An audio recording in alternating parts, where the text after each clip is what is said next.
Thanks, coaches, for registering for this clinic. My name is Mike Mahoney. I've been coaching youth football since 1983, actually. So this will be my 30th season coming up. Um, Although I did do a short stint at the high school level, and I didn't like it. So I got back into the youth level, and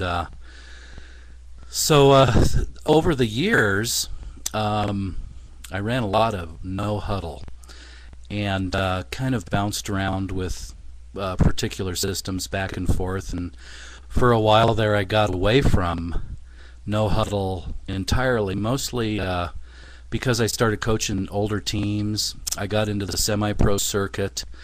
I felt the huddle was an important tool for the players to be able to look in each other's eyes and count on one another and whatnot. And lately you've been seeing a lot of this really high up tempo stuff out of the college ranks, Oregon in particular and whatnot, and that really works. But football, it's kind of funny because I'm not a huge basketball fan, but I love the NCAA basketball tournament every year, and I just have a great time watching the coaches. They're absolutely an extension of what's going on the court, and it's constant and continuous and never ending. Where with football, how we play call is all over the place. At the semi-pro level, we were able to use helmet mics. I really liked that. That's a good huddle system. More advanced for a no-huddle system, you've seen the prairie dog style, I call it, the boards that Oklahoma State and Oregon and these fast-paced no-huddle teams, they use. They hold up these boards that you see in the upper right-hand photograph, and that's to me is a lot of memorization and a lot of organization and a lot of maintenance. I've tried the hand signals.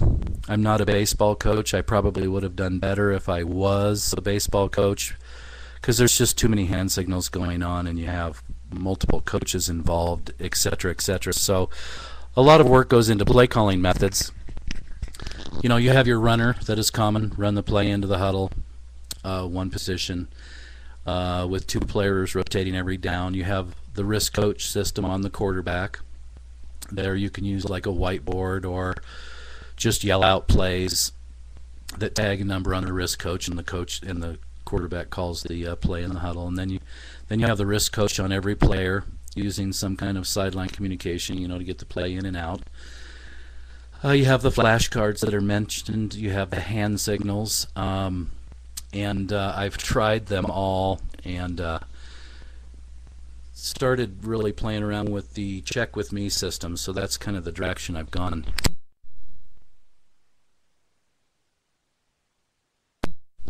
The check with me system basically is, you call a play whether you're in the huddle or going no huddle. You call a predetermined play, and then the quarterback, through a cadence or a cue or whatnot, literally checks with the coach or checks off into an audible. We've got heavy into the audible system over the last 6 or 7 years, and I really liked that, to the point where we stopped calling all pass plays in the huddle and started calling all pass plays on the line of scrimmage. I liked the check with me play calling system because I wasn't guessing in the huddle. Same thing goes for the no huddle system. I used a flashcard system many years ago, and that worked really, really well. But by the time I got plays in and called and whatnot, the defense could be doing something completely different. Some of the points I've heard is that the check with me system is hard to learn because it uses codes to communicate. Well, I agreed with that until I got through this past season with 8-year-olds, mind you.